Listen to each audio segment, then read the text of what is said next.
If you're not using these MacBook tricks, you're missing out. First up, did you know you can create multiple desktops for different workspaces?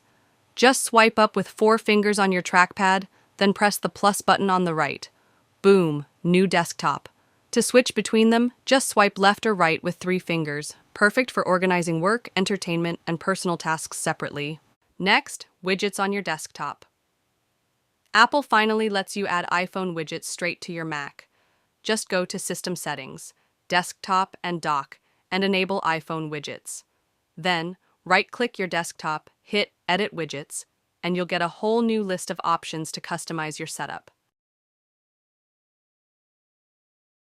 And finally, if there's a website you visit all the time, like YouTube or Gmail, you can now add it to your dock for instant access.